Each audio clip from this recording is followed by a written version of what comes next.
Inaasahang matatapos sa bukas ng Commission on Elections sa pagsuyod sa Statement of Contribution and Expenditures o SOSE, kaugnay sa mga government contractor na nag-donate sa mga kumandidato ng eleksyon 2022.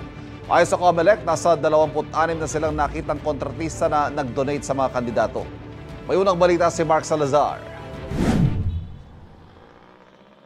Magdadalawang buwan ang hinihintay ng COMELEC ang sagot ng Department of Public Works and Highways o DPWH kung nangontrata ba sa gobyerno ang 54 na kontratistang nag-donate umano sa mga kandidato noong eleksyon 2022. Kung oo, violation ito ng Omnibus Election Code at papangalanan sila agad ng COMELEC at kakasuhan. Siyempre, kaakibat nito yung aming pag-i-issue ng show cause orders para sa kanila, kasama na rin yung mga kandidato na maaaring nakinabang. Pero ngayon pa lang, may 26 na kontratista na silang nakitang nag-donate sa mga kandidato. Kabilang sa 4 na nanalong senador, 2 natalong senador, 6 na kumandidato sa pagka-district congressman at 2 kumandidatong party list. Batayan sa mga Statement of Contribution and Expenditures o yung SOSE o yung tala ng mga kontribusyon na tanggap at ginastos ng mga kumandidato nitong eleksyon 2025.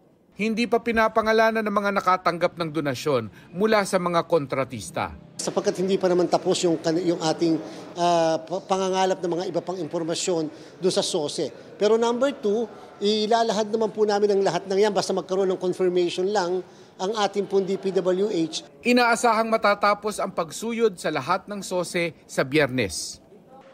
Hinihingan pa namin ng bagong pahayag ang DPWH. Pero ayon kay Public Works Secretary Vince Dizon, noong isang linggo, chinecheck na nila ang record ng mga contractors na ibinigay ng COMELEC.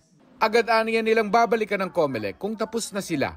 Kabilang din sa mga iimbestigahan ng COMELEC ang donasyon ng mga minahan sa mga kandidato na bawal din sa batas.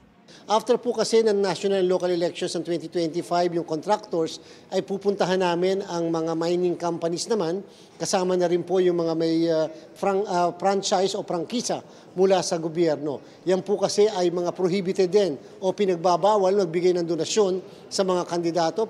Bago matapos ang linggong ito, ay inaasahan ding maglalabas ng resolusyon ng COMELEC sa issue ng umano'y campaign contribution ng government contractor kay Senador Chis Escudero noong 2022.